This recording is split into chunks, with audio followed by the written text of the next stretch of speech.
I guess this is the Grief of Politics episode 2. We have art now. I don't know that I'd say I guess. I mean, this is definitely. Yeah, this is the podcast. Yeah. Yes. We'll get better at this. I'm used to talking to no one, Evan, and you're used to not podcasting, so this will go great. The first 3 episodes. Both are true. Yeah, so this is episode 2, and Evan and I both decided we're going to do a political podcast. We're going to talk about the issues instead of complaining about the news, because there's a lot of podcasts that do that. I'm sure there's podcasts that talk about the issues too, but they're probably, as the term is coined, they are policy wonks. I am not one of those, meaning people that deep dive into policy and talk about procedures, and I don't do that. I don't know. You don't really do that much, Evan. No. So I got the website kind of in a weird, it's a template, and I've started affecting it. I do have to get a separate feed for the podcast because I don't want it on my feed. That's not a criticism of the podcast. I just know that people probably don't want to subscribe to one and get 2 podcasts. They may not be interested in politics, or they may not be interested in grief or whatever. So, or my gaming. They may not be interested in gaming. So I'll make them a separate feed. We have art. I think we have to come up with a theme tune next, and I'll be giving you all that info, Evan, if you have to log into the. Just don't make it beep bop boop. No, I'm not. I don't think it's going to be techno. There was actually, I guess, on GarageBand, there's a lot of songs you can use for free, and there was like kind of a jazzy news thing, and I was like, well, yeah, it's and there's some that sound very. I'll probably send you some samples. You can actually go on GarageBand and. Maybe what I'll do is I'll just send you a list of the ones I thought were good, and then you have GarageBand. You could listen to them and go, I don't like that one. I like this one. It's all in their sample section or whatever. I used it when Ben, you and I did the podcast, but I didn't write down the one I used, and so I used like 3 different ones. So people were like, "What, did they change music again?" Like I just kept like going between tracks. I mean, let's just be honest. Like the 4 people that listened to those early on podcasts probably didn't really care. Oh wow, you think it was 4? You think it got up to 4? I don't think it got up to 4, man. Yeah, so I guess we said it a little bit the first episode, but you and I, we don't always see eye to eye with policy, but, there is stuff we agree on. And I just wanted to do police reform because we did talk about it at the end of last episode a little bit. It was like the very end of the episode. You said something about, you said it's surprising that your conservative friends believe in teachers' unions and how powerful they are, but once you start talking, well, I'm paraphrasing, once they start talking about police unions, they get very uninterested in reform or anything like that. Actually, it was more along the lines of most of my conservative friends, and for that matter, the large conservative community as a whole, strongly desires either breaking up or putting more control in on teachers' unions, and yet is totally not okay with police unions. Right. Which is strange. Because Totally not okay with putting controls on police through police unions. Right. Which, to be fair, the purpose of a union is to do that. Like, that's why we have unions, to protect the people that are in that union and their jobs as much as possible. Right. But what I saw, and to be clear, I think unless we state it, we're probably going to use 3 sources per episode. So the source I used, one of the sources is from the New York Times. It came out, and it was published on June 20th, 2020. Oh, I'm sorry. It was published on June 6th, 2020. It was updated on the 20th.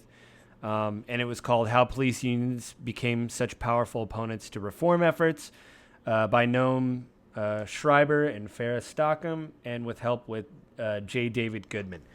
So you can read along if you want to read that article. That's the first. I think we'll just start there because that was the first thing I sent you.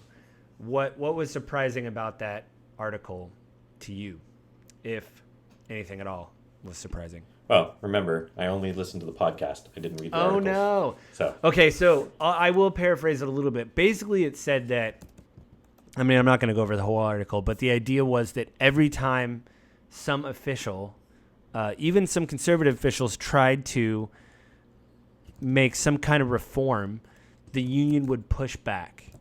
And in some cases, as we saw with like the George Floyd incident last summer, in the summer of 2020, they would not respond to calls, or they would slow their response time to calls in areas. So they would purposely say like, "Oh, you have a beef with us? We're just going to slow down response time to incidents." Interesting. Okay, like is this? How are they quantifying that? Let me find. For some reason, I took tons of notes on the other two things, and the notes. I'll just put how. People could probably hear me typing right now. I can.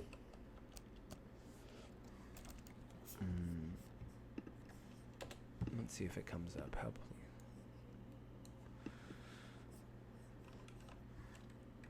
There we go. Oh yeah, right here. So.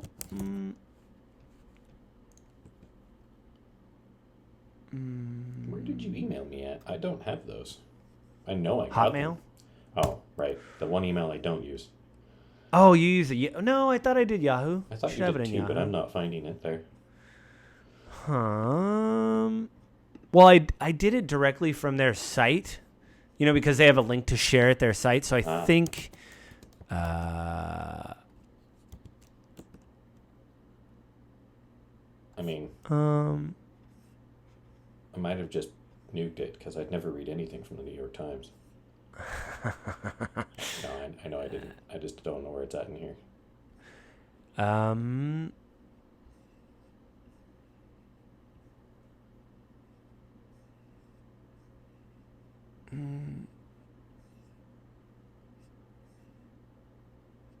Oh yeah, so there was this one incident. So,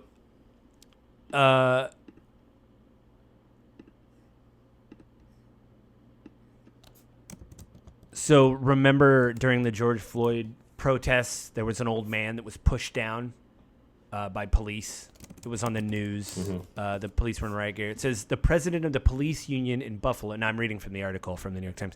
The president of the police union in Buffalo said the union stood 100% behind two officers who were suspended on Thursday after appearing to push an older man who fell and suffered head injuries. I mean, there was film of that. Yep. The union president said the officers were simply following orders. All 57 officers of the emergency response team, a special squad formed to respond to riots, had resigned from their posts on the team in support of the suspended officers. Okay. Unions can be so effective at defending their members that cops with a pattern of abuse can be left untouched. So that's one instance. I remember reading about that. I do as well. Like that in that particular instance got a ton of press, like a ton of press. The and for good reason, right? That old guy was challenging the officers and yelling at the officers, and the officers shoved him, and of course he fell and hit his head and was pretty injured. But that's not related to the question I had asked, which I don't want to minimize this point of the conversation, but I was really curious about your conversation. I read a lot of articles before this, so I can't find that where they said they would slow response times, but it might have been another article I read, so I don't want to bring that into it. But there does seem to be this immense pushback, which you didn't read the other article, but that actually goes into the other article, which we'll get into. But I think my problem is, like you said, there should, even in unions, there should be accountability. I talked to a friend of mine was in a union, or he's in a union now, and even though he has problems with the union, he said, it's difficult to get fired, but you can get fired. Yeah. And in my opinion, there needs to be accountability in these things, and it's difficult to just keep reading these things. It's been brought up several times, but Derek Chauvin had several counts of misconduct against him, and the fact that as the public we don't know what that is, or that he can. They talk about it in the last article we're going to go over. They talk about how you can be fired from a police department in a city, have your file buried and then go get a job somewhere else. Well, even in the podcast you'd shared, I can't remember the chief's name at the moment, but I mean, he talked about. Oh, Norm Stamper? Yeah, Stamper. I remember Norm. I couldn't remember Stamper. Yeah, I kept calling him Donald Stamper, which is probably not. But I wrote it down. Do you want to talk about the podcast now? Well, no. I'm just reinforcing kind of what you're getting at. Norm Stamper talks about officer getting fired from a small police department for some level of misconduct. Actually, for misusing his gun at the range, and they called him too much of a liability. And then he went off to Cleveland, and this was the incident with the young boy that was shot. Oh, right. And Cleveland had no idea what he'd done, Cleveland PD, so they hired him. And he went out and killed the kid. Terribly tragic situation. I 100% understand the perception of the officers in the incident. The kid had an extremely believable gun, but on the same note, like, he was 12. Yeah. Well, that's the problem. Like, that other police department could look at his file and say, I don't know, man, you need to do like a psych eval, and we're going to have you be on a desk and do some paperwork for a while till we can evaluate if you can be in the field. And then some of that stuff could have got mitigated, instead of him just going out and not telling anybody and not, there probably is some weird regulation where they're like, well, I can't really tell you, why I got fired from the, but when you're a police officer, you should be incredibly forthcoming or have to be and forthcoming. For that matter, by law in most states, if not nationally, if I get fired from a job and apply to another job, and the company I'm applying to calls the other company, that company cannot, by law, tell where I'm applying why they fired me. All they can say is, I am rehireable or not rehireable. And the other company from there has to make the decision. Yeah, I mean, but you and I don't, carry firearms in our jobs. So you'd think if you carried firearms and protected a neighborhood, they'd have a higher level of scrutiny than... Correct. Yeah. And there's a lot of recommendation and a lot of discussion nationally right now about creating some form of officer registry. Norm Stamper talked about the... By the way, just interrupt you. So the podcast I sent you, the podcast is called Future Hindsight, and the host is Mila Atmos, and she had a guest, the former police chief of Seattle, Norm Stamper. And the episode debuted December 3rd, 2020. You can subscribe to the podcast if you like it. And I just thought it was kind of interesting because we were talking about this, and I just got recommended the podcast like a week ago, 2 weeks ago.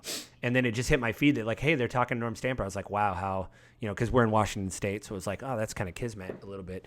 So he's written several books. But go ahead, sorry. I just wanted to give context for what we're 100% randomly talking about a podcast. Like, what are they cite talking sources. about? That's not a bad thing. Yeah. Again, this is episode 2. We'll get better. He talked about creating some form of a national licensing process or something for police officers. Yeah. So that there would be some level of accountability, or like if your license got pulled, not just you got fired, but your license got pulled, like you couldn't go be a police officer somewhere else. Now, right. Any union, not just police union, any union is going to defend against that because that's their responsibility to protect their members. That's the purpose of unions, right? As a whole, I think all unions are overpowered in this capacity, not just police or teacher. I understand the purpose and the reason for unions, and it's because humans are morally corrupt people if we don't put rules in place. What? Come on, Evan. We have other episodes we got to go over. We can't. If we don't put rules in place, then people will take advantage of other people. And at the end of the day, like, if you need a job, you need a job. So if you create a registry like that, an officer gets fired in a city like Seattle for doing something that a city like Seattle would see as egregious because we are a very woke culture in our area. And then he applies to some place like Dallas, where that's not a culturally inappropriate thing to do, but his license is pulled. He can never be an officer again. I don't know that that's necessarily fair. Still, I don't necessarily disagree that there shouldn't be some level of transparency in police work, because there is an inherent risk if an officer does something extremely stupid or dangerous or harmful in one city and then just goes somewhere else and is left free to do it again in the future, which is exactly what happened in this case. I do not remember the name of the officer in that situation. Whoa. No, but I mean, it happens all over. Like that third article we're going to talk about. I do want to talk about the Norm Stamper thing, because that was like really interesting. Like, he did say like he actually kind of celebrates the idea of defunding the police because, and then he brought up statistics of like, like we randomly brought up, I don't know if it was the first podcast or just you and I just talking, because we talk so much about politics, but it was the idea that, a lot of cops, they're not doing things they should be doing as police officers. They're responding to calls of, correct, things they shouldn't do. And it's like we should have a psychologist or a nurse or something go do that and take care of that, and then they're able to focus on robberies and, murder and arson and like all these things that are important, part of the community. So Snohomish County, where I live, a couple of years ago did an experiment. Maybe it was several years, and they ran it for a couple of years, where they started putting social workers in with certain officers. Oh, yeah, I tried to find an article on that. I remember reading that, and I couldn't really find any. I did search for a while. I couldn't find anything, like an actual, like, here's the stats that we got from this program. And it was extremely successful. Basically, what ended up happening when officers ran into someone who was homeless, I don't know what the PC phrase is nowadays, so I'm going to use homeless at the moment. Not to denigrate the people. They are human, but that's the word I know. Yeah, I know. I understand. There is a new word. But I don't remember what it is. Which is a... Well, we're not. I mean, we're not making fun of homeless. We're not making fun of homeless people. We're just saying they are without a home. Correct. That is the reality of their situation. What is it? Unhoused? Yeah, I think something unhomed or yeah. Anyway, whenever they would run into an instance with someone who was homeless or a drug addict or anything else along those lines, the social worker was there with the officer to immediately offer services and then get them into services right away. And the success rate was way higher because those people were already at the lowest point with an officer intervention. I'm okay with that. In fact, I think that's extremely intelligent. On the flip side of it, I don't think if we go through this whole defund the police movement that sending out just the social worker is smart, because no, they're going to get hurt. There's going to be an extremely high level of injured social workers out there, and they're going to be scared and they're not going to want to do the work. I don't know if it's just social workers. Like I've also, again, I don't have a source, but I've read, I think it was that same thing, like having nurses and things that work in hospitals, because they said, we have de-escalation training, and so, yeah, there's violent things that happen in a hospital, but we're able to de-escalate the situation, which is good. And and they don't have any other choice. Right. And so the thing Nurses is, aren't it's like carrying maybe guns. Right. But then so maybe you do like a partner situation. So that way one of the officers, that you wouldn't have two officers on a call as partners, you would have, so that frees up the other officer to do like the other police work. That idea brings up the inherent flaw in the concept of defund the police. Right. And like in Seattle, we're still having mass protests. Like there was a justified police shooting last week in Seattle. At least in my opinion, it was justified. And I actually didn't. Many people in the community, including a commentator from Converge Media, Omari Salisbury, were not calling this out as a police issue. And what ended up happening was two girls in a neighborhood in Seattle that it wasn't the neighborhood they know, and it was actually near the African American Heritage Museum. I could be wrong. Anyway, it was two young girls in their 20s were in their car, and this person, who does already have a past, walked up and shot both of them. Shot one of them 3 times in the face and killed her, and then shot the other one. And when police showed up... So they had a gun, basically. They were violent and had a gun. Correct. And when police showed up, because they got the panicked emergency call asking for medics, when police showed up, the shooter came around the corner with the gun, aimed it at the officers. It's visible in the camera. In the body cam, and they unloaded on him. which yeah, I mean that I don't want to watch that's- that. I haven't watched the video because I just No. I don't want to watch that. The point being though is in Seattle they're now having protests about how this is excessive force and we need it 100%, and they're demanding that they 100% defund the police, and that's not going to solve it. Right.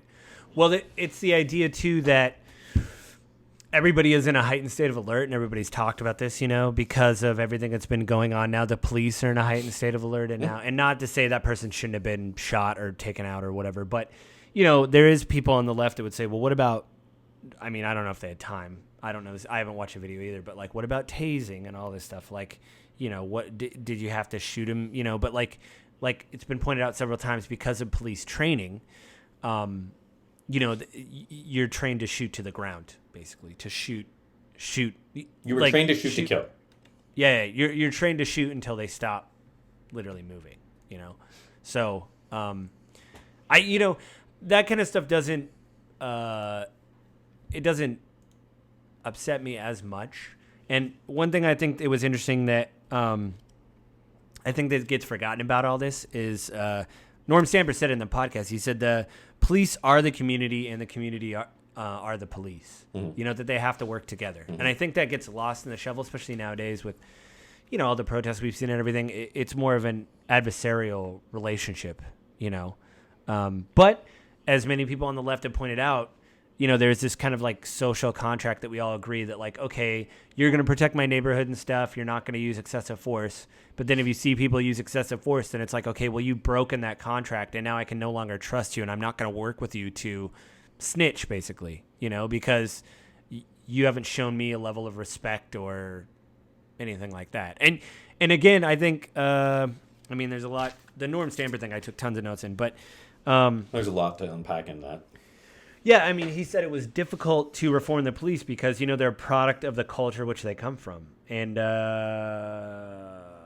he talked about being a part of a couple of attempts to reform police officers and some other stuff along those lines, too.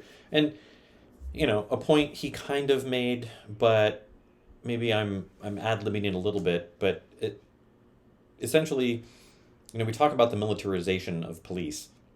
Yeah, he did. I mentioned that's like one of my last notes. Is he said it's just getting out of hand.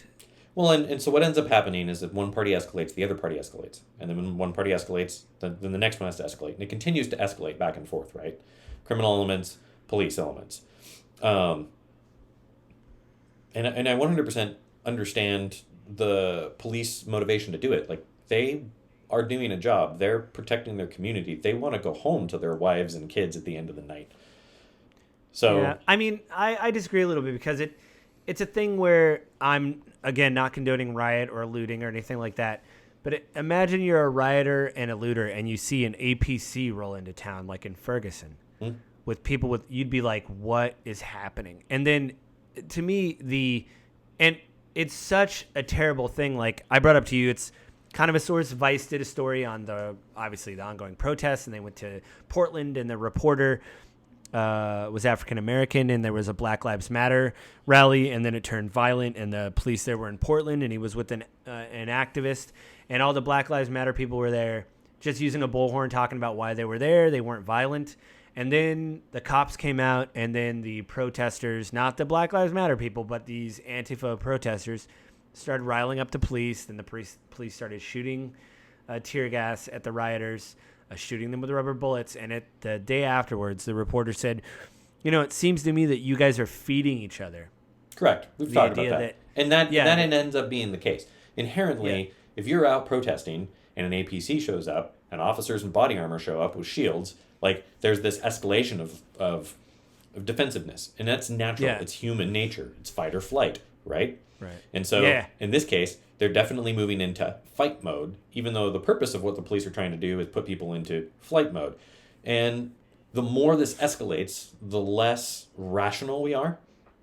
Right. Then as a protester, you probably are like, okay, well, you know what? I'm just going to burn the target down because now they have a tank. So it doesn't, you know what I mean? Like, not all gloves are off. Like it, you know what I mean? I don't even think it's a situation of all gloves are off. I think it's rationality moves out. The purpose for you being there gets lost in the anger at the oppressive, and I say this in air quotes, force. And that's not a good thing. That's not an admirable thing. But then you get the back and forth, and the hate and the vitriol continues to grow. I definitely agree that there is a growing distrust of police in our country, but I don't necessarily think that our media is doing a good job of balancing that. Being a police officer is extremely dangerous, and every news piece I have ever seen where some reporter goes in and goes through training with police officers, goes through the same training that they go through with active shooter training, that kind of stuff, fails. Every one of them ends up shooting the wrong person. 80% of the time in the training. Not saying that every 80% of them fail it. Yeah. They all fail it multiple times in the training process because it's extremely difficult to know better. Now, in the United States, you can't put Pandora back in the box. We can't take guns away from officers because too many people are armed. But how do we end up doing like you had talked about with soldiers? Like soldiers go into combat zones and are told, don't shoot. They as a Marine, you're told to de-escalate the situation. Now, how do you do the same thing with police? The irony is a very large portion of our police force is former military, and they're going against the same citizens they're supposed to protect. But there's multiple psychological factors that go into this. One is like, this person is my enemy because they're coming at me to kill me, and then that escalates. And they're trained, you don't injure, you kill. And they're trained that way on purpose, and it has to do with survivability. The other thing is, every officer, every day, out on patrol, all day long, all they deal with are criminals. So inherently, everyone they see is a criminal. Well, maybe. I mean, like you said, if the homeless guy or somebody, it's been reported several times, like if people have a mental health issue and they don't understand what's going on, that person's not a criminal. They just... They don't even understand what's happening around them. And, if you see somebody, so I'm going to bring this from the outside. I didn't bring it as a source, but there's a podcast I listen to called Terrible, Thanks for Asking. Mm-hmm. Nora McInerney has been doing it for several years. Her husband died and her father died. Her husband died of cancer and her father died. She was pregnant at the time when her husband was... Long story short, she had someone on the podcast that had a son that was autistic, and he was African American, and he was severely autistic. And she said, my son is 20 years old. Mentally, he's not 20 years old. And the problem is, if you chase him, he thinks it's a game. So if somebody comes at him with a weapon and he runs, or they run, start running at him, he thinks it's going to be a game. And so now you're talking about this culture of police officers that have been, okay, well, you're violent, you're a criminal. No, he has a mental health problem, But I guess that's exactly the point I'm getting at, is when you work with a population of criminals, the vast majority of the time, and your perception is that this call you're going to, the person you're responding to, is criminal in some capacity. Right. Because you've been trained that. Like, we're human beings. Through routine, through repeating the same thing over and over again, we learn patterns. Humans are really good at picking up patterns. Now, this isn't necessarily a good thing. So when you respond to that call, no, it's not. I mean, and the autistic kid who's 20 years old, but he's probably 6'2" and big. Right? Yeah, it's an audio podcast, but that's not it doesn't matter. I'm not talking about the specific individual. I'm talking about the example. Whoever it is. You're a police officer, and you respond to this super big. Just get a text. Yeah, my mom called. Super big kid, essentially. He's a full-grown adult, but a kid in his head who thinks you're playing a game when you show up. Sees the weapon, whatever, grabs his toy because he wants to play along, or he runs because he thinks it's a game of chase or whatever else in his perception. Officers don't know that, so of course they feel threatened and they're going to defend their lives. How do you balance that? And ultimately, I don't think it's defund. I think it's increased funding. Like, Seattle is dramatically understaffed, and understaffing is a big part, in my opinion, of how they're responding, because... Yeah, I think I agree. Like, even being a liberal hippie. The defund the police, I don't like. I like the... How's the drum circle? Like, what? How's the drum circle? Oh, we're good. Okay. I'm gonna learn the chords for Kumbaya soon. Cool. I'm really excited. It's on a Sunday too. But it does. This is a good time to bring up the last article, which you didn't do your homework and read. But it's by the American. My email. Oh, it's by the American Psychological Association. It's called "What Works to Reduce Police Brutality" by Zara Abrams, and it was published on October 1st, 2020. And I just took a couple quotes out of it. I didn't actually write down who said this, but in the article, someone is quoted saying, criminal justice, basically police, courts, and prisons, have been called evidence-free zones in certain areas. Meaning once you get to that point, it doesn't matter, which is strange. But they said the crime rate when they've used these new methods, which they bring up, which is called like the power of peer intervention, like Project Able, the active bipartisanship for law enforcement, and they had a few other monikers I didn't write down. When they use different things, like when other officers have said, hey, it's okay to tell another officer to stop doing what they're doing, they bring up, instead of keeping your mouth shut so you're not a rat, you should stop someone from doing something illegal. They brought up an example of a protest that happened this summer where what happened was an officer got into it with one of the protesters and it was getting very heated. And all it took was another officer to come over, put his hand on the officer's shoulder and say, just calm down. Let's think about this a little bit. You know, it's that idea of ironically self-policing in the police, you know, of like, let's de-escalate this.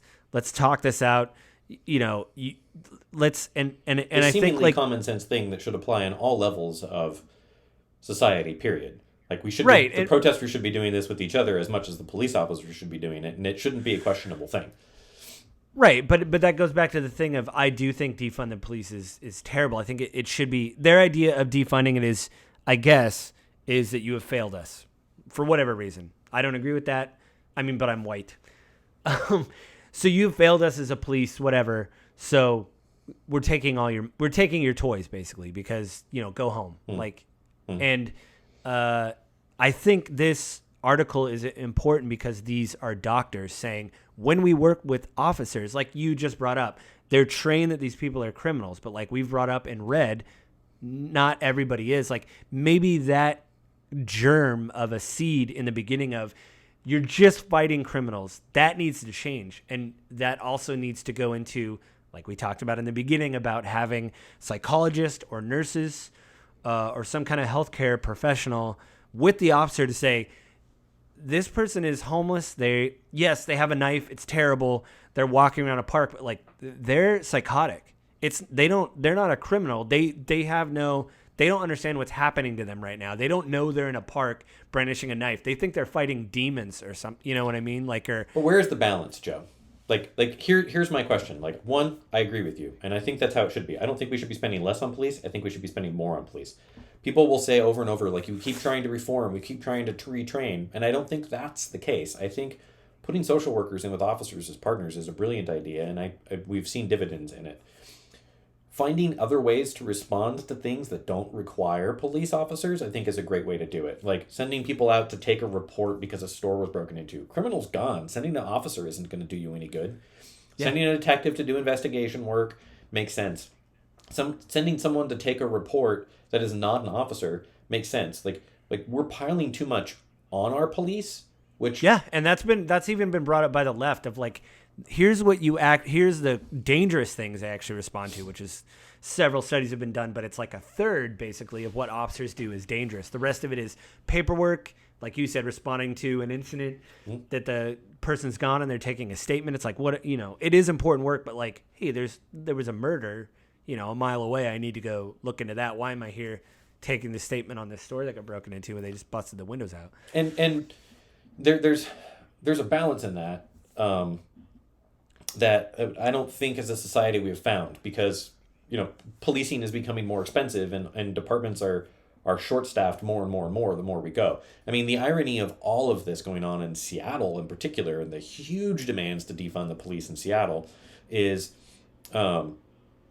like less than a year earlier, maybe even only 6 months earlier, there was huge demands and pressure on the Seattle City Council to hire more officers because there had been that fatal shooting in downtown Seattle, and then that had ended up with like 7 or 8 innocent people on the street getting wounded. Like it's a massive shift in there, but I think we need to be spending more money on police. 1, for training for the officers, but 2, in properly staffing the departments for their needs and kind of reimagining. And I'm okay with the idea of reimagining policing because in our major cities, policing has really changed. Now, in smaller departments, it's not as likely to be done because they don't have the funding. But like even defunding police, the movement here in Seattle that's super pushing for it, they're wanting to do it because they want the money out of the police department to do other stuff. The problem is they don't have a plan. Yeah, they have no idea what they're going to do to I agree with that. it. I'm like, there is a website, I guess, that's got a plan, but it's like bullet points, which isn't really a plan. A plan. It's bullet points, Evan. It's all. But I think I agree with you. Like, I think there needs to be more money in police, but I think the point on the left is what I'm reading is the money is all going towards APCs and body armor and better military grade, Kevlar, where it's like you and I are proposing the idea is we need to do these training things like this Project Able. You need to have psychologists there when you become a cadet. No, yes, we want to take violent people off the streets, but not everyone is a when criminal. We're training officers to watch each other's back, it shouldn't just be watch each other's back from getting shot or protecting each other because you made a mistake on the force.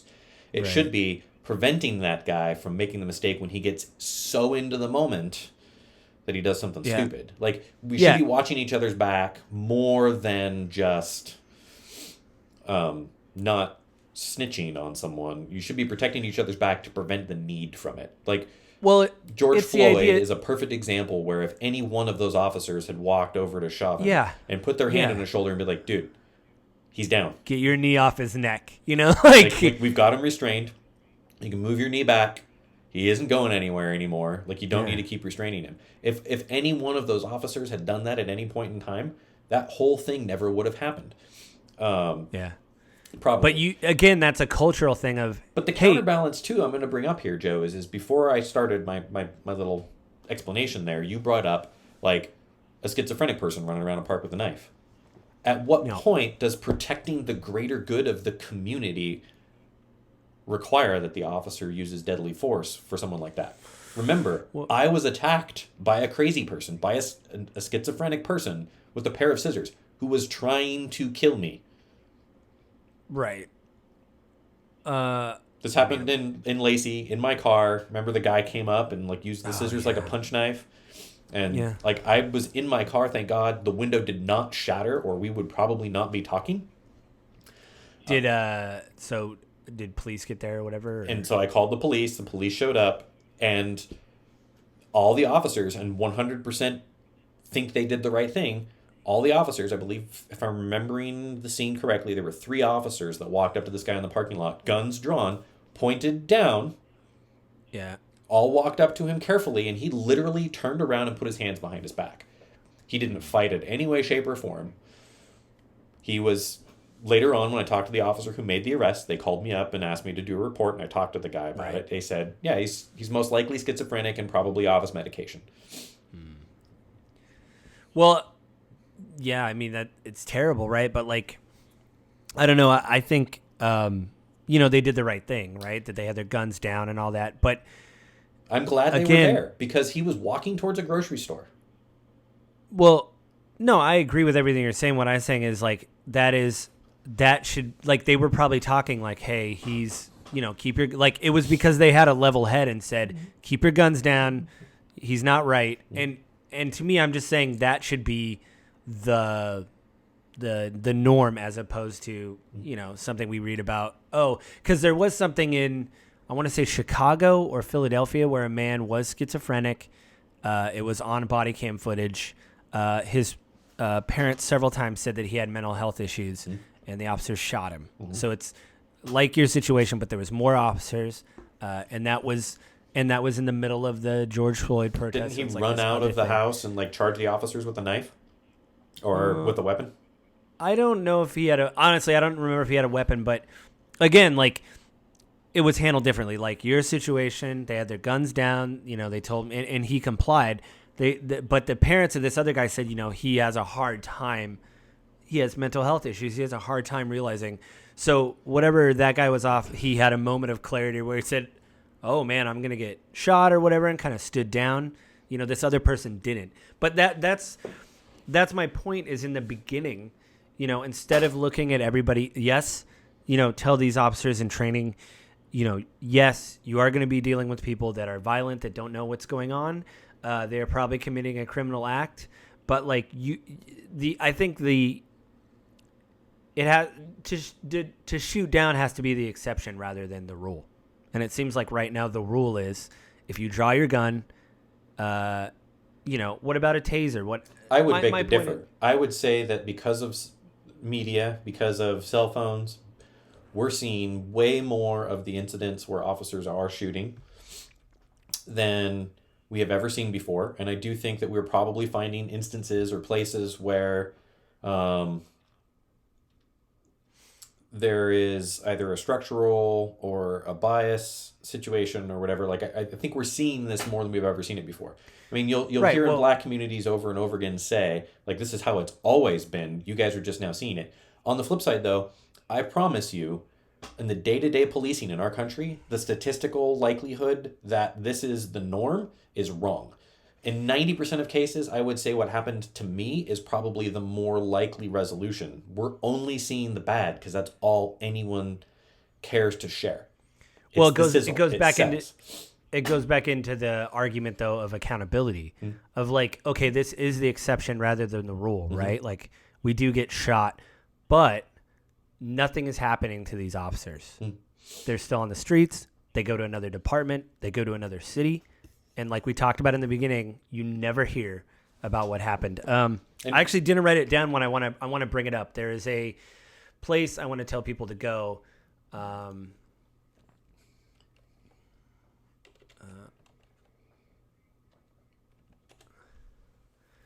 There's a project called the National Police Accountability Project. So what they're doing is it is a guild of lawyers that are trying to go after people that are abusing their authority, and they're trying to create. It happened a long time ago. It was very difficult to get a hold of, but like USA Today or Newsweek got a hold of a registry of officers that had committed offenses and where they had moved to. And the fact that USA Today or Newsweek had to do a massive expose to get a list of these people was pretty abhorrent, because you saw some of the things that they had done. Like Norm Sandberg said, the registration is probably important because you can lose your license to practice law. You can lose your license to practice medicine. You can be fired. Be a beautician. Yeah, but police can just go somewhere else. And I think, again, it feeds in on itself. When you see this stuff that isn't accountable, then these people are like, well, screw it then. Like, it doesn't matter. Like, if they're not going to be accountable, then I don't want to be held accountable, which is bad. But like, Norm Stamper did bring up, like, he said the community. You mean like arresting and prosecuting criminals for committing criminal acts versus not doing it? Holding people accountable actually encourages people to not repeat the accountable thing? Yeah, but that's what I'm saying is, and there's been, I didn't bring it in to this police accountability because it had more to do with the law, or lawyers, but there is a movement to have maybe special, because prosecutors don't want to prosecute police officers because they need them to prosecute actual cases. Yep. So they know if they go and start talking bad about officers, and they're not going to want to testify for them. Mm-hmm. So there's been movement to maybe have just an organization of prosecutors that just prosecute police officers, like Internal Affairs. And that's their sole goal, because then they wouldn't have the need to just, that would be their sole need. So that way they wouldn't have to ruin their relationship with officers in other cases or whatever. And I don't know. The National Police Accountability Project, you can donate. I didn't just go there. It's NPAP.com. You can donate. They will send you, I think if you get at a high enough level, they'll send you legal briefs. They'll try to keep you up to date on what's going on. And again, to me, it's about accountability. It's about this idea of, yes, if you break the law and burn down a target, you need to be held accountable. It came out in the news that people that broke into the Capitol, they're being arrested and held accountable. But if police are not arrested and held accountable, or they do these things and they just go somewhere else, that means something's wrong in the system. Or the fact that police don't want to tell on each other. Again, they don't want to be a rat. But it's the idea of, what if I'm not a rat? What if I'm stopping you before I'm a rat? There's a long process to be a rat. Like, you have to be silent. Well, somebody has to break the law. You have to be silent. And then you have to tell them later. But, like, the moment they're about to do something bad, just, again, put your hand on their shoulder and say, do you want to think about this before you do this thing? You know what I mean? Like, I read an article a while ago from a police officer in California. And basically he was like, I was a police officer, and yes, all cops are bastards. And I read the whole article because I wanted to hear his opinion. And I do not agree with his positions. But one of the things that they highlighted in the article is they interviewed a female officer who had been fired for standing up and stopping one of her coworkers, like in that moment. Yeah, see, that's her position. I don't know the whole side of the story. I didn't witness it. But basically, she stood up and stopped an officer from doing something bad in the heat of the moment. And that the officer she stopped filed a complaint, and then she ended up being under disciplinary action, and they got pulled out. So, like, there's a real fear in policing for that kind of thing to happen, and that also isn't what it should be, right? I bet you money if you talk to anyone who was an idealist becoming a police officer, like, I'm going to serve and protect, would go into it thinking, yes, you're 100% correct. But after being out on the street for several years, especially in a violent city, is far more concerned about not violating the trust of their brother in blue over taking that chance of losing their job or getting fired. And that is another issue that we kind of run into. And again, a place where I think if you're putting social workers out there with the officers, then you're creating that kind of check in the process. Yeah, because they would probably report to a different whatever, right? So they could say, no, you can't, I have to, I have to. Whoever you're sending out for that social worker, like, the counterpoint to that is going to be like, well, they're going to put me at risk because they're going to get in the way and I have to protect them. Well, the reality of it is the people that take that job as, like, I'm a field social worker with police, is going to have to go into that knowing, like, hands down, I'm going to be in violent, dangerous situations, and I'm putting my life on the line without a weapon, without an ability to defend myself. Yeah. And the officer I'm with has to 100% trust that they can do their job if they have to without worrying about protecting me. I don't know if they'd be completely unarmed. They probably have a vest, and they'd probably have a taser, I would imagine, and pepper spray, which is way different. They would definitely have vests. I mean, they're going to end up being a part of kind of the police force, and they're going to be in dangerous situations, and they're going to want protection. But no, I mean, I would, yeah. I'd be like, ooh. I would tell you that those people that are going out and doing it with an officer are probably a lot more comfortable making that approach than they would be if they were out on their own. Right. Walking up to someone and being like, hey, let's get you into services. You're definitely not doing right, man. Like, it looks like you're off your medication. Let's get you into the hospital and get you back on some meds. Let's do some tests and stuff like that, I'm going to have to ask you to turn around and put some cuffs on because I don't trust you not to hit me or stab me. Yeah, something like that. I don't know. I think it, yes, there needs to be more accountability with citizens, obviously, and stuff, but, like, that's the point, like you said earlier. If your job is to serve and protect people, and you look at everyone as a criminal, there's a presumption of innocence in our justice system. Of everybody is innocent until proven guilty. Correct. And if police show up to a thing and just think, well, he's guilty, he did X, Y, and Z, that's, I think, a massive cultural change. Norm Stamper talked about it.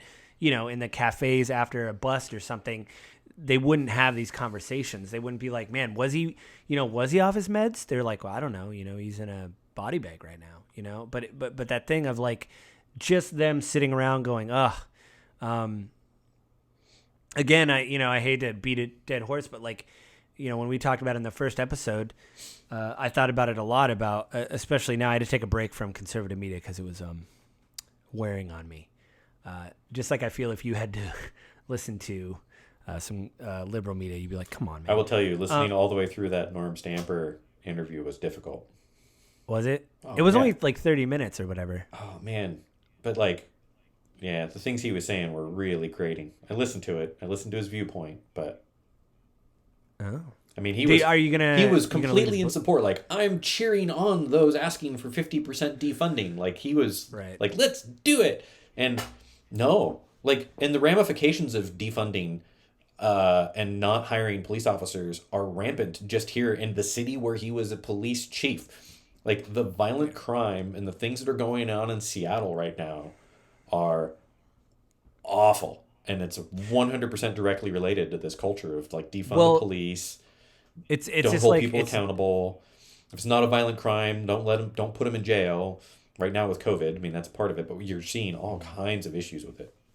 Yeah. Well, to me, that again goes back to feeding into it, where we don't feel that you're holding your officers accountable, so we're going to take away your money. And then the officers say, fine, I'll have this whole department quit instead of responding to an emergency thing. But that's not what's happening. Seattle isn't backfilling positions as people leave. They were already short-staffed, and now you have the Seattle City Council basically setting police policy, saying that, like, don't arrest people unless it's a violent crime. Like, this is policy. This isn't officers being retaliatory. This is policy. Well, I don't know. I mean, again, I think the defund thing is terrible. It should be like, we need to refund the police. Look at like, you know what I mean? Like the way we fund the police. Do we need an APC? Do we need body armor? No, we probably need more psychologists on there. And if we want to restructure police to make what we call a police officer become what a police officer is meant to be, someone that responds to violent crime, someone that protects people from violent crime, someone that performs these policing duties where they're policing the laws of our society and not basically being nannies to people with mental illness, when they're not trained in that, like, that's not their training. And we're stacking more and more and more on officers. We want to restructure it. Police are going to become more expensive. They're going to need more money for a while we create this restructure before we see benefits of the new system. Like, you can't go in and strip all their money and then try to rebuild in behind it, because society is going to go through this extremely painful, extremely violent period. What'll end up happening is you'll have people coming back going, no, we made the wrong choice. Bring back the police. And it's not ever actually going to adjust or change. Yeah, that's true. Again, I'm liberal and everything, but I think the defund the police, it seems horribly misguided. But again, Norm Stamper did talk about that in the difficult podcast you listen to. But the idea that the community needs to be involved in these processes as well. You need to have committees of citizens saying, hey, we're not really talking, like, defunding is kind of a bad term. We're talking about refunding you or funding you in a different way. Like, how many psychologists do you have on staff with you? How many mental health experts do you have on staff? Like, oh, none. Like, you guys aren't, or maybe we need to retrain the officers. At least locally, that's not the conversation being had, though. No, but that's what Norm Stamper's talking about, is like, we need to have these conversations. We need to sit down and say, oh, you guys aren't trained in mental health issues. We need to do training for these officers in mental health issues, because they will come into contact with people that have mental health things And I don't necessarily, I'm shaking my head, but I'm not necessarily in disagreement that we need to be equipping officers to handle the situation.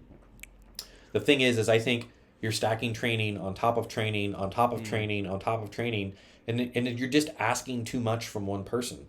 If you went to your job, Joe, and they were like, hey, we need you to be a Class A truck driver, a cabinet installer. We need you to also be able to do the books for the company. You have to do the accounting. And while you're at it, we also need you to do sales and customer service. No, like, I get what you're saying. And you have to do it all in an 8-hour day, and you need to tasks flip like 16 times a day. Like, it's too much. You're not that's not your skill set. That's not where you operate best. We Right, need to yeah. enable officers to do what officers do, Yeah. and No, it. pull Yeah. the roadblocks out of their way. We're asking them to police our laws, Yeah. Yeah. so we need Well, to enable them it's to. right. I think we're saying the same thing, but in different ways. Like, I just think there needs to be a cultural, like Norm Stammer said, culturally this needs to change, and they need to have support, and the community, needs to be like, okay, the police are changing, so we need to change. Like we can't, but that it isn't a thing with minorities. It's just I think across the board. And I do think that having the community involved in the process is very important, because the community can really outline, like, here's what we're looking for. Here's what we want. That is the job of city councils and mayors. Like, they're supposed to be representing the people in this context, but definitely here locally, like, the people don't feel heard or represented. Right. There's such a huge level of distrust. They just don't feel like they're being heard, which is why we have the police accountability office here in Seattle that does have civilian oversight, and they do pull camera footage and review anytime any complaint is filed, and they do watch Yeah, that. I think body cam's important too. There's been talk of, because some places you can actually turn them off at certain times. So there's kind of this movement right now to be like, hey, the moment you pull them off the charger in the morning, they're on. And then the moment you put them back on the charger in the evening, they turn off. You're not allowed to physically turn off your body cam, So that way, if there's a discrepancy or a citizen even says something, about the police, that can be reviewed instead of like, oh yeah, we lost the body cam footage, because that happens too. Police say that all the time too. My challenge in that civilian oversight and having civilians in there, and I'll come back to in a minute the body cam thing,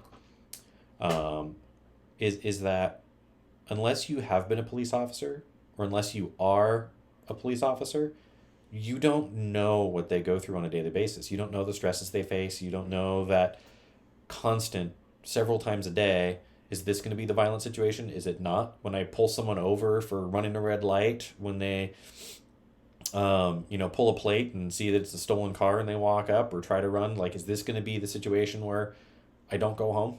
Like, is this going to be the situation where I end up on the news? Like, there's so much pressure to be perfect, and also simultaneously, like, just do their job, that it's really difficult for someone who's never done it, who's an academic, to sit there and be like, you need to do this thing. Well, like, you don't have any idea what I'm going through.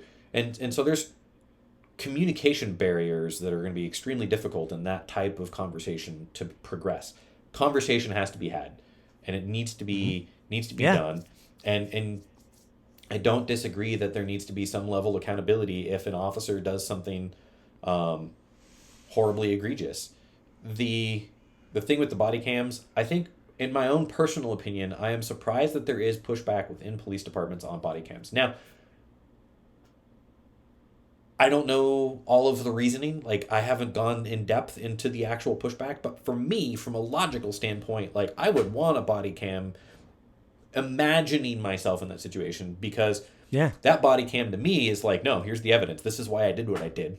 Here's the reinforcement for it. Moreover, like, I would imagine that body cam footage would be inherently admissible in court. So when you deal with someone, like, who is like, no, the officer did that, and the officer's like, are you kidding me? Like, I've got my body cam footage right there. There's like 3 cops that have it recorded. No, you're just lying through your teeth. Right. Like, you would you would think that. But I don't know. I don't know what the counter arguments are to it.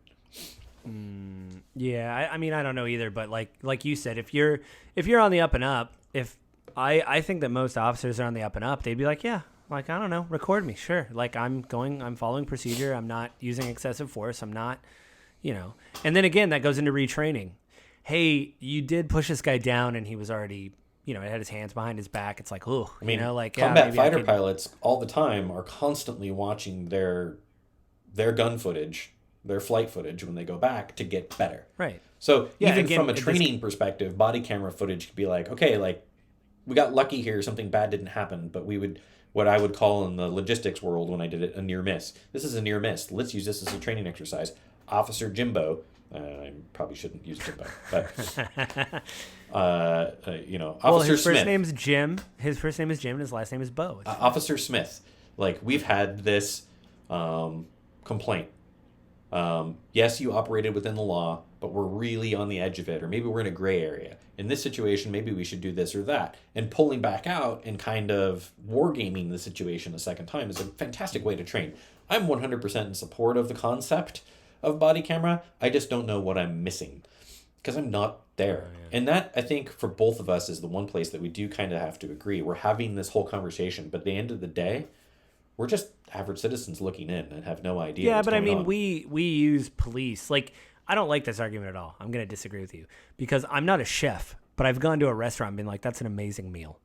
I've had interactions with officers before where I'm like, that was a great interaction. And I've had interactions with officers where I'm like, what the heck was that? So have I. Like, I wasn't, and so like this idea of like, well, we don't know what we're talking. It's the same thing of like, you hear it on the right-wing media all the time of like LeBron James, like, hey, just stick to baskets, and you're like, come on, man, you just had Ted Nugent on. Like, stop it.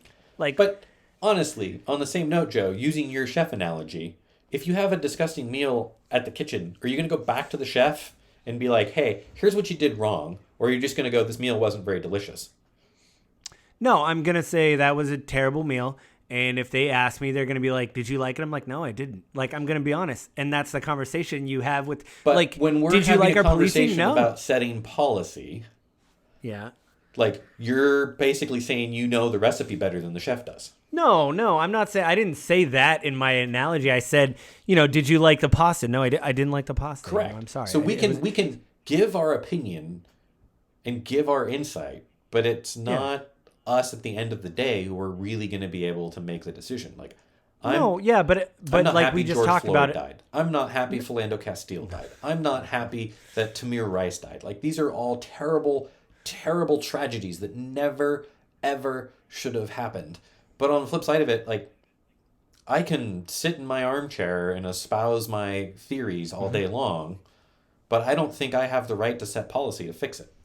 No, I mean, but that's what this podcast is a conversation, right? And the idea is we are citizens that use police and we pay for police with our taxes. So again, like we just talked about, having that conversation of community saying, hey, I didn't like when Officer Smith pulled me over and like, look at his body cam footage. He was very rude, and it's all that stuff. So like the idea of like, well, I don't really know if we know. It's like, no, we don't. But like as a community, you have to sit down and say, this isn't what is happening. Like, this isn't acceptable. You can't turn your body cam footage off.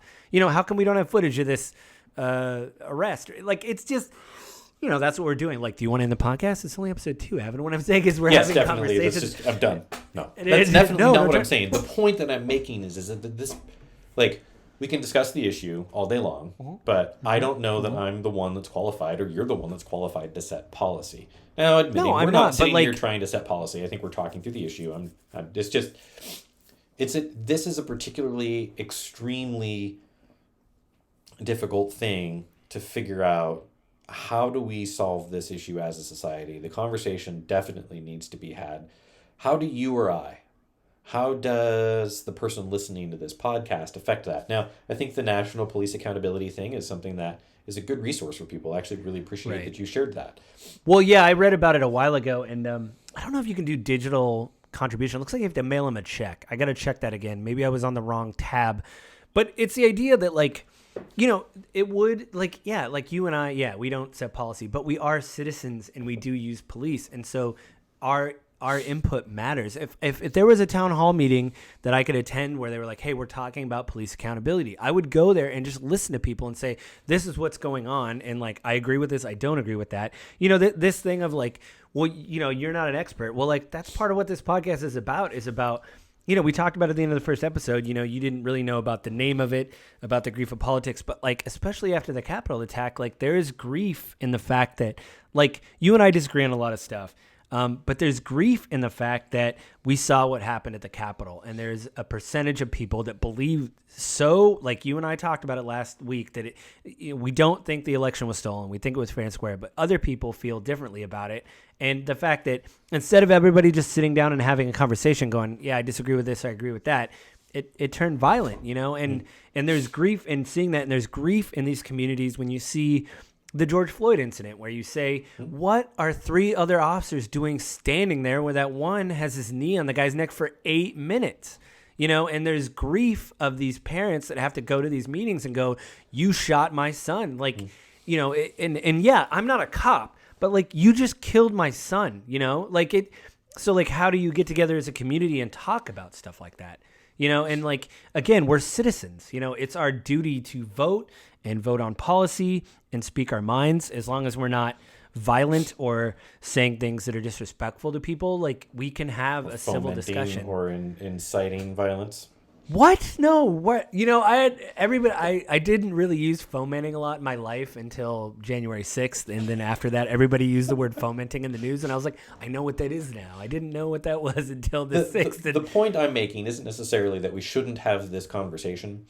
The point I'm making, I think what I was trying to get at, is that like what's going on in Seattle right now is the people are going to the city hall meetings and they are going to the council meetings and they're calling in and they're demanding policy changes. And at least locally, and I don't know nationally, but I would suspect nationally at some degree, cities are just doing what people are asking them to do, and they're not doing their jobs anymore. They're not discussing what's the right way to fix this problem. They're like, well, people are mad, so the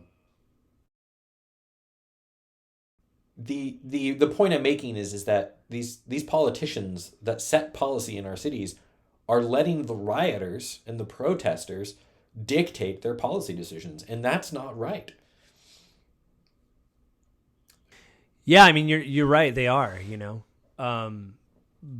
but they, the rioters would say, this is because of the police actions that we're making this whatever. I know where the rioters' position is coming from. It's just our elected officials have a responsibility to do the right thing and to govern our cities, not cave to pressure from a minority that's really loud. Yeah, I mean, I don't know. Anyway, I mean, we can keep talking about this, but do you want to announce what the next topic is, or is it going to be a surprise for next week? Because now next month, you get to pick the topic next month. It'll be a surprise. I forgot we were doing the back and forth. Oh, okay. Well, that's fine. It's episode 2. I mean, you have time. We cut the conversation short. I mean, again, we'll probably come back to it. I mean, we did talk about the first episode in this episode. We'll probably inherently, and the topics are, somewhat related because, of course, we're going at conservative ideology versus liberal ideology. And again, I will caveat me being a conservative. I am conservative in that I am a libertarian. I am not. So yeah, you're the problem. No. You see conservatives dunk on libertarians all the time. You're like, what's happening over there? I am not a Republican. I do not side with the Republican Party. But I do think that my position tends to be more as an independent voter. I'm going to vote for what I think is the right thing and follow the policy that is the right thing. I'm not just going to listen to the politician that I identify with and let them set my policy and decision making for me. Yeah, that's true. Like, that's the idea. Is like that's why we're doing this podcast. Is because I do think these things we're talking about. There is grief in these things when these neighborhoods have to come together, especially with police reform, and say what happened to our neighborhood, what happened to our children, what happened, even police, what happened to your husband or wife. They were just on a patrol. Like it's this big thing of just grief, and I think there is grief in politics. The fact that you and I do agree on climate change, the fact that there's some people that think the earth is flat and that there's nothing you can do for climate change it's frustrating, where it's like, man, that's really frustrating. Anyway, so I guess, what? The earth isn't flat? No, you should read. There's some history books. There's some science books you should read. Oh. I heard a new term in the conservative media. It was called scientism. Anyway, we can talk about that later. But so this is episode 2 of The Grief of Politics. I'm Joseph Carlson. This has been Avin Carroll with me. Again, this is episode 2. We're still trying to find a flow. I usually do solo podcast, and Avin doesn't really podcast that much. So, yeah, he's shaking his head right now. So, yeah, I mean, it may have been a little messy, everybody, but we'll figure it out. If you want to write to us, you can go to my email address for the other podcast. That's gwgpodfellows.com. Go there, write us a line. Let me know how you found the show. We're just on Apple iTunes because I'm an old man. I don't understand how Google works with the Play Store or Spotify. So we are on Apple iTunes. We will do some research and try to figure that out. We're working on the website right now, but we have art for the podcast, and we have a website that I will have to redesign. So hopefully it'll be up by the 20th, but I imagine it'll probably be up by next episode. So, and then I will give Avin all the login information so he can also edit the podcast. Is there anything that you want to plug, Avin, that you've been working on? I know you're doing stuff. You got your own stuff going on. Is there anything you want to direct people towards at all? Any kind of projects? I don't know that this is an appropriate place to do that. At least not at the moment. No. Okay. Well, I'm going to plug my stuff because, haha. So I have another podcast called the Gaming with Greed Podcast. It hits my website every Monday at 7 a.m. Go there, subscribe to that podcast. It is on a completely different feed. And then again, if you want to write to Avin and I, write to gwgpodfellows@gmail.com. Go there and let us know how you found the show. And we're on Apple iTunes, their podcast, Apple Podcast. It's the Grief of Politics podcast. It has a red background. Anything else, Avin, before we sign off? No, I think we're good for today. Oh, yay. Cool. Well, I'll probably see you. I'll talk to you in the coming weeks. And then, again, next week will be a surprise. So, yay. Not next week, next month. Right, next month will be a surprise. Correct. So, yeah. Don't want people expecting weekly podcast here. We're doing this on the 20th of each month, like we said in the first podcast. Yeah, that'd be terrible. All right, well, everybody have a good month, and we'll talk to you next month.